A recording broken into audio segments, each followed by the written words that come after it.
Today I fucked up by not knowing about a major terrorist attack. Obligatory not from today, also on mobile. Apologies for any formatting issues. This happened nearly 16 years ago, but writing a comment reminded me of it. I'm sure many of you are aware of the 7/7 London bombings. I was 7 at the time, and something major in my personal life happened about an hour before the attack. I was allowed a half day at school because of this personal experience, and when I got in, the teacher sat our class down and asked if anyone knew what had happened this morning. I was over the moon. I could tell everyone my big news. So I put my hand up and went. My baby brother was born. The teacher kind of looked at the TA, and that was the end of the announcement. They told us the next day about the bombings, and that is how I FU a well-executed explanation about a very tragic event, by not knowing about said event. Too long didn't read. My brother was born an hour before the 7/7 bombings, and I accidentally took over the teacher's attempt to tell the class about the attack with my good news. Well done, 7-year-old me.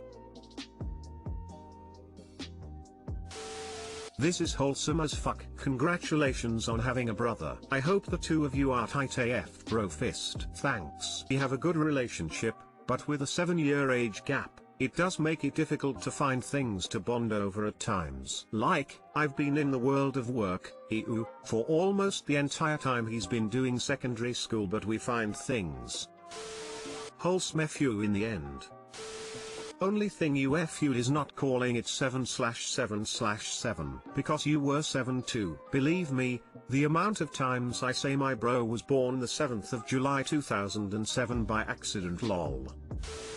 My first day of school in the US was on the 11th of September. I was 14 and was walked around school and saw most classes watching TV, thinking this is pretty cool. Got to my class and they were also watching TV, and I thought to myself, awesome, movie on my first day of school. Well, I learned that this was in fact not a movie, so that was awkward. Oh no. That must have been a right shock. You know, as I sit here and think about it, I'm pretty sure you didn't mess up. The teacher actually very wisely decided to embrace your good news and excitement instead of telling 7-year-olds some disturbing, tragic news. Birth and family, in that moment, triumphed over hate and loss. Were it not for you, a class full of hopeful, innocent kids would have had to confront that hate and tragedy even sooner. You gave them a little bit of time and you could all celebrate together. As someone who has taught that age before, I can honestly say you probably gave that teacher a little bit of hope too. You didn't mess up at all. That actually makes me feel better about it. Sometimes it does pop into my head and I'm like, well done for turning a major tragedy about you. Today I fucked up sending an email to the president. Let me set the stage. It is the summer of 1997. I am a 13-year-old boy and my dad and I are driving back from the movie theater after watching the movie Air Force One with Harrison Ford and Gary Oldman. Normally after such an action-packed movie I would be very energetic and talking my dad's ear off. He turns to look at me because he noticed that I have gone silent, and I am lost in thought. After a few moments he breaks the silence and asks, "What are you thinking about?" As I slowly snapped out of my 1,000-yard stare, I start talking about a few items that bothered me. I pointed out it really did not have anything to do with the plot, but a few details with the plane itself bothered me. My dad and I love everything to do with air and space. We used to go to the airports and watch the planes land and take off and visit air and space museums whenever we had the chance. So, according to my 13-year-old brain, this made me somewhat of a professional, and I was more than confident that because of my years of experience I could improve the safety of real Air Force One. What were the details that bothered me, you might ask? Well, as far as I can remember, I was upset that they did not portray a foe being more bulletproof and able to withstand small arms fire better. I started asking my dad about how thick the hull of a foe was and if he knew what measure were taken to reinforce and protect the foe. He said as far as he knew all that was classified, and we are not allowed to know what measure are taken to protect a foe. I sighed and scoffed a bit, and that is when my wise, all-knowing father says, "You know, you can email the president." Wide-eyed I exclaim, "Really?" Exclamation mark. He says, "Yeah, I'll find the address for you when we get home and I'll help you get logged into AOL." Disclaimer, Do not do what I'm about to do! Exclamation mark. As the sweet siren song of the dial-up modem played, I could feel my excitement rising, my adrenaline was pumping wildly, and before I knew what had happened, I had typed my email and hit send. Fast forward 6-ish months, sitting in class listening to the science teacher when my mother appears in the doorway of my class. In a very sweet tone, she says to my science teacher, "Hello, I'll be taking my name out of class. We have an emergency." The teacher nods. I grab my stuff and start following my mother down the hallway to the exit door. My mom is saying nothing and walking really fast. I'm doing my best to keep up, and as soon as I close the door to the van, she turns to me and in a tone I have never heard before demands, "What did you do?" Stunned, blindsided and clueless, I honestly had no idea what she was talking about. I don't know what you are talking about! Exclamation mark. What did you do?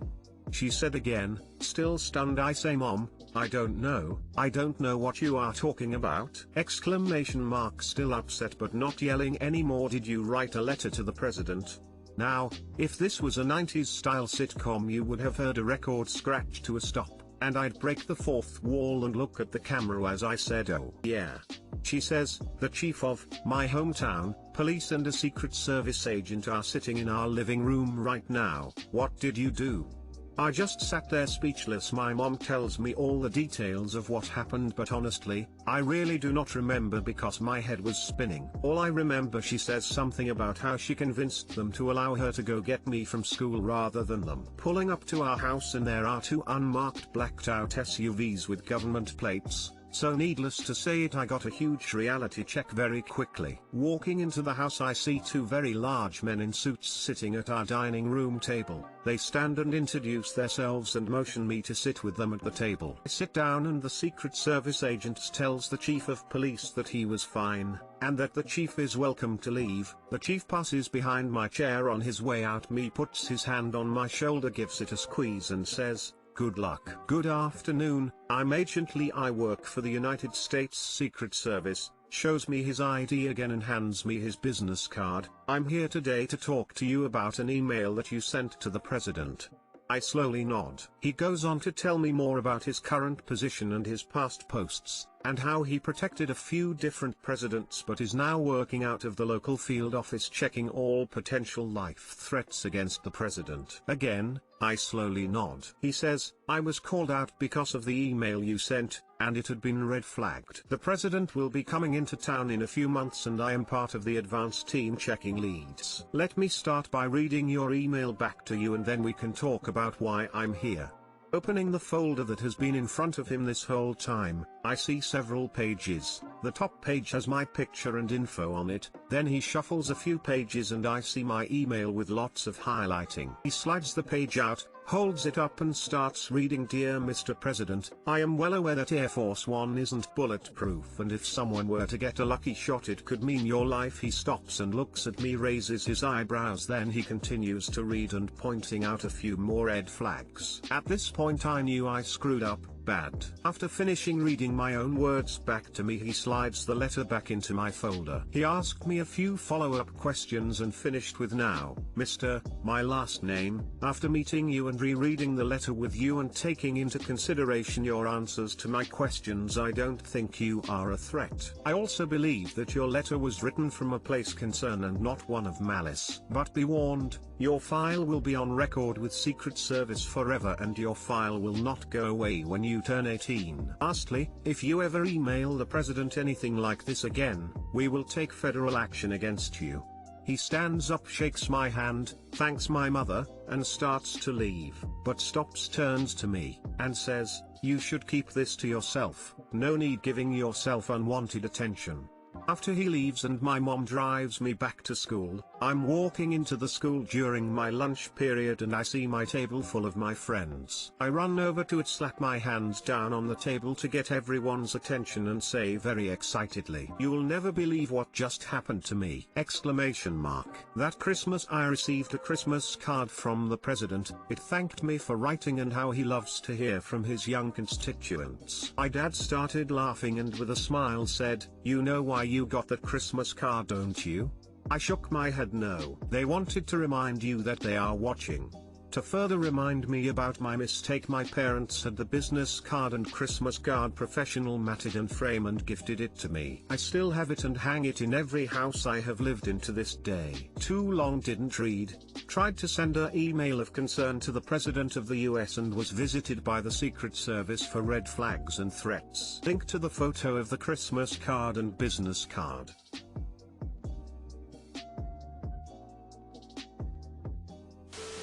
I dated a guy that once forgot to log off a public computer. Someone got on there after him and sent the president an email from my guy's account. It wasn't a nice email. It said something about killing the president and raping his wife and a few other things. He got a visit from either the Secret Service or the FBI. I forget which. Yikes, not cool. You should keep this to yourself. No need giving yourself unwanted attention. Proceeded to tell all his friends at the lunch table, then 24 years later to the entire Reddit. You just might get another Christmas card this year. Here's hoping. Narrator, he did not keep this information to himself. In the voice or Morgan Freeman. Lastly, if you ever email the president anything like this again, we will take federal action against you. Do they just mean that specific president or anyone that follows? Any president, and we weren't 100% sure if I was allowed to do the White House tour during Clinton. Never tested it.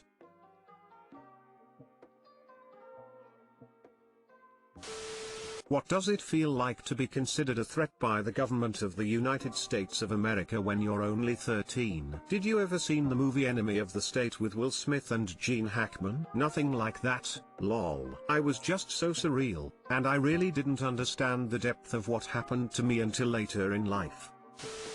Today I fucked up by offering a disabled man assistance. Thank you for the awards, kind strangers. Wholesome story. Friday night, I'm exhausted, working from 7 AM till 5 PM, but I decided to go to the shops to get some stuff for the week ahead. On my way out of the shops and see a man in a motorized wheelchair struggling to get something from his bag at the back of his chair. Hey mate, do you need a hand? I say. He turns to face me and it's only now that I see that he only has one arm. Face palm. Yeah, I seem to have misplaced mine. He cracks a big grin at me. Complete mortified, I apologize profusely all the while he is laughing. No hun, it's all good, it happens all the time. If you could grab the water bottle out of my bag that would be great. I grab it out of the bag and pass it to him. He flips open the lid and takes a big swig. He closes the bottle and passes it to me to put back in his bag. Thanks so much hun, you've made my night. He says he cracks a big smile and drives off. I'm still bright red with embarrassment. Too long didn't read. Said, do you need a hand to a man with only one arm? I have cerebral palsy, and when I was in college, I had to use a wheelchair on the daily basis. I used to joke all the time about how I'm always running late for classes or how I get my hands full of work. I only use my left hand because the right one is in a weird shape and there's little I can do with it. But the moment my friends started making jokes about it as well, I felt so relieved. I knew they accepted me for who I am and were, and still are, comfortable enough with me to make jokes that other people might find offensive. The bottom line is that people with disabilities laugh about their conditions all the time and, in most cases, they don't mind when others do it as well. Smile.